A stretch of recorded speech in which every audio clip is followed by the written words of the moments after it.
Hi,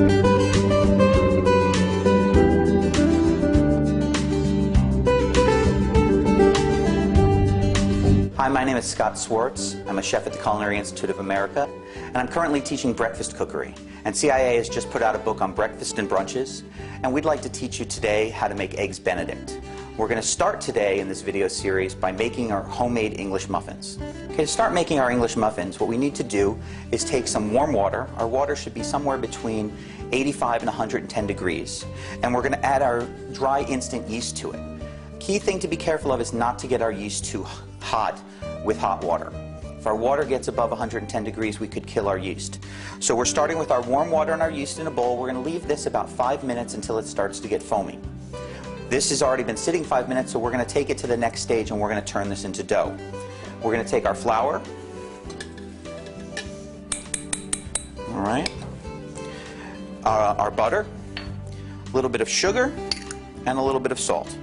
Sugar is important in this recipe because sugar is food for our yeast, and that's what's going to help make our yeast grow. We're going to put this onto our mixer, and there's 2 stages in the mixing process. The first stage is going to be getting the dough to come together as a dough. So we're going to put this on a low speed for about 2 minutes. During this 2 minutes, the dough is going to form into a ball. Once the dough forms into a ball, we want to knead it with the machine on a medium speed to develop the gluten. And the gluten is what's going to give our English muffin structure. And we're going to take this dough off now, and we're going to need to allow our dough to proof. So our dough has created some elasticity. That's the gluten being developed by kneading it. So at this stage, we just take our bowl, we cover it with plastic wrap, and we find a nice warm spot in our kitchen. We want that spot to be about 100 degrees. If our spot gets too warm, again, we're going to end up cooking our dough or killing our yeast. So we just transfer this into that warm area and check it after about an hour and a half.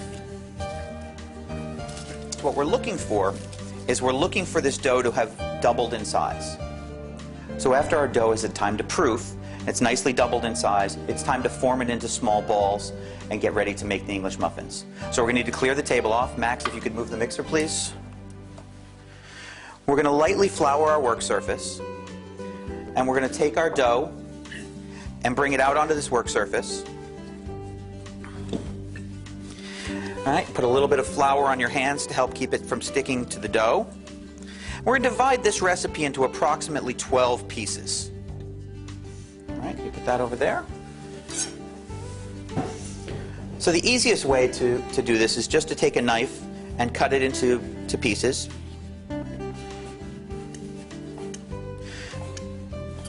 The size is up to you. If you'd like to make larger English muffins, you can cut it into larger pieces. We want to have these to be about the size of our poached egg so that when we put our Eggs Benedict together, it looks beautiful. So what we're going to do is we're going to take these balls, or this dough, and we're going to roll it into nice little balls. You can shape it with your hand this way.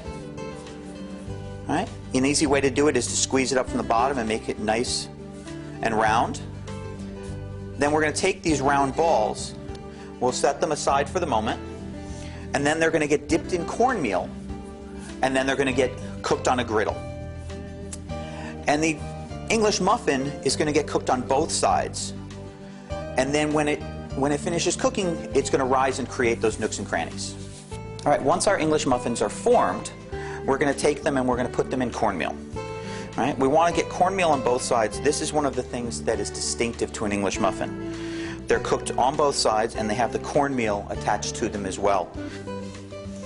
So once these get dipped, we're going to get our griddle ready. Our griddle needs to be preheated. We're going to add a little bit of fat to it.